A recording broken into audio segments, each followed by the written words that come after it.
Radio Health Journal. I'm Nancy Benson. This week, the U.S. fertility rate has reached an historic low. We've had a cumulative decline since the beginning of the Great Recession that adds up to something which is quite significant. What the numbers really mean, according to one expert, when Radio Health Journal returns.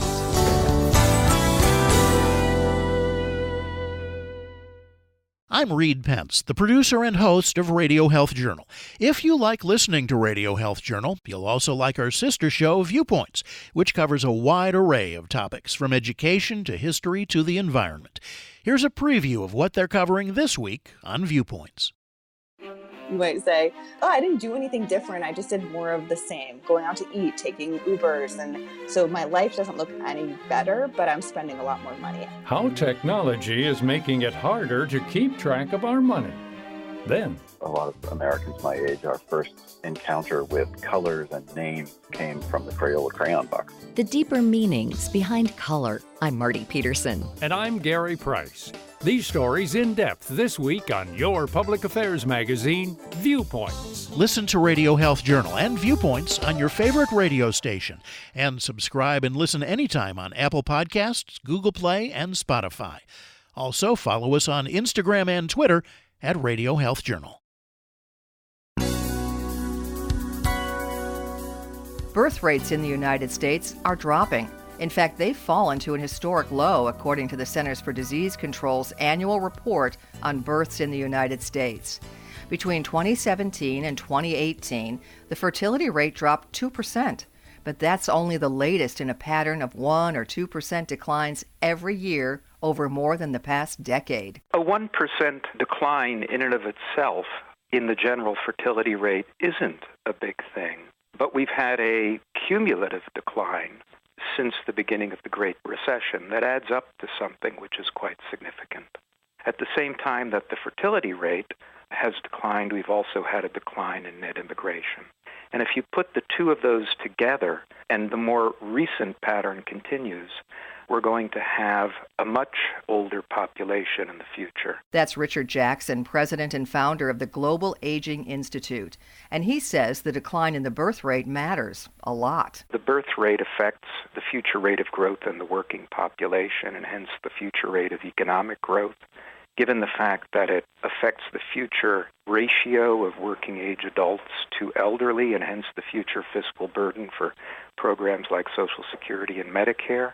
I think there is a significant amount of concern. Fertility has declined elsewhere in the developed world, but before these most recent trends, the U.S. was an exception. It's dictated by the economic situation, and it's a deliberate decision.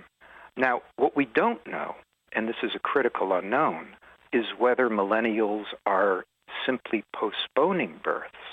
In other words, whether as women now in their 20s enter their 30s, whether they'll catch up and recoup some of the births that they didn't have in their 20s, or whether we're looking at a permanent shift in cohort behavior towards a smaller desired completed family size. However, better job prospects for younger women wouldn't automatically mean more children being born. Paradoxically, in more traditional societies like Japan or Korea or Italy, trying to keep women in the kitchen doesn't get you more babies. It gets you fewer babies and fewer workers. And if you enable women and more broadly families, men are obviously part of the story too, to balance jobs and babies, then you end up with more of both. Although he is concerned, Jackson makes sure to point out that fertility rates are all relative. That still puts us towards the high end among the rich countries. What that means is that we'll look demographically in the future more like Sweden or the Netherlands or France. We'll have a bigger aging challenge, but it will still be a challenge, I think, that can be met with the appropriate policy adjustments.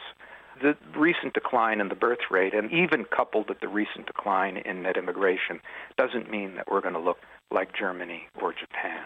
Take Japan, for example. Jackson says the country is ground zero for global aging. Their fertility rate has been below replacement value for longer than any other developed country. So Jackson says world record life expectancy plus a cultural aversion to migration has left Japan with the oldest population in the world. Japan is on track to lose roughly half of its current population by the end of the century if the birth rate doesn't come back up. So what does this decline really mean for the United States? Nobody's arguing, I'm certainly not arguing, that we should want to go back to baby boom fertility levels.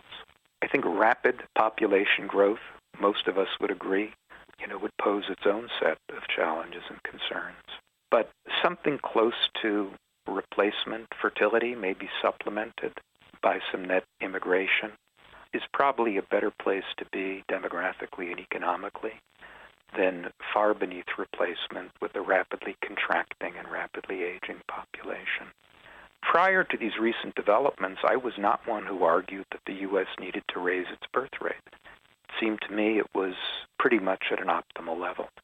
But the recent decline has been significant and has, I think, become a cause for concern. Amidst all of that, Jackson says there's a silver lining. Part of the decline is accounted for by an ongoing, very steep decline in teenage births.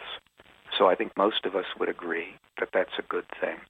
A lot of people would be surprised to learn that the birth rates to adolescents in the U.S. have been declining since around 1960. Dr. Elise Berlin is director of the Young Women's Contraception Program at Nationwide Children's Hospital in Columbus, Ohio. The declines in the recent years have been associated with changes in contraceptive practices.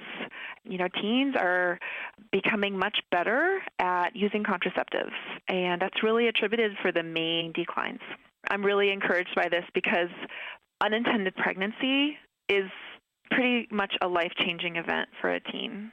We really want to help them have a pregnancy that's desired and that's spaced at the right time in their life. So this data really supports that this is happening more and more. You can find out more about all our guests through links on our website, radiohealthjournal.org. Our studio producer is Jason Dickey. I'm Nancy Benson.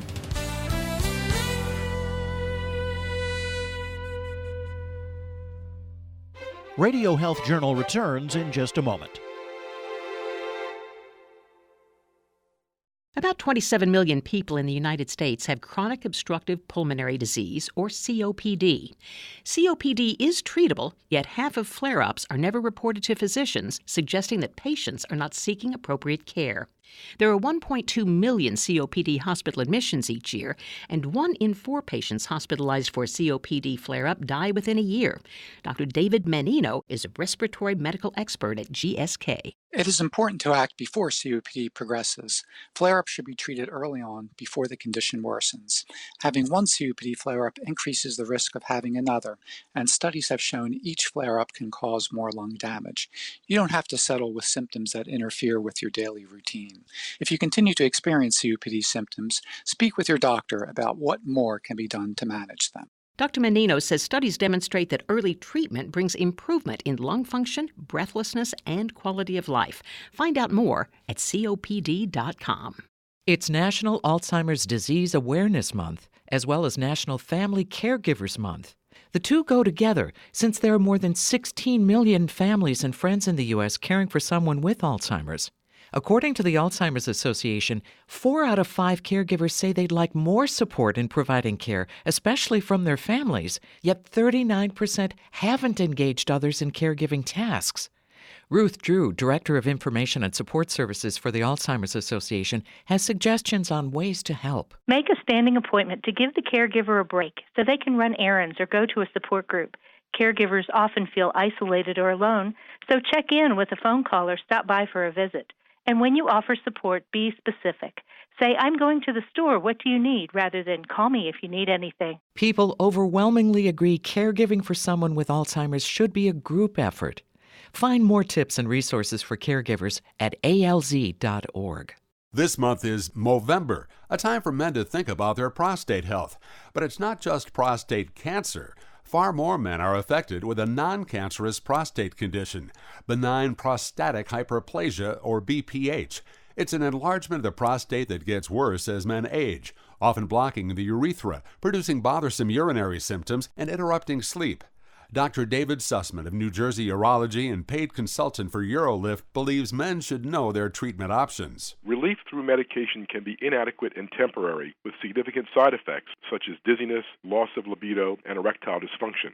Now there are new options such as the UroLift system, a minimally invasive outpatient procedure for BPH that in the pivotal FDA study did not cause new sustained erectile dysfunction and offers rapid relief and recovery. Common side effects are mild to moderate and typically resolve in 2 to 4 weeks. Results may vary. Visit urolift.com today to find a urologist near you and see if the UroLift system procedure is right for you. Thank you for listening to Radio Health Journal, a production of MediaTrax Communications. If you enjoyed this broadcast, please support our show by subscribing, sharing it with a friend, and leaving a review on Apple Podcasts. You can find more Radio Health Journal stories about health, science, and technology on Apple Podcasts, Google Play, Spotify, and RadioHealthJournal.net. Also, follow us on Instagram and Twitter at Radio Health Journal.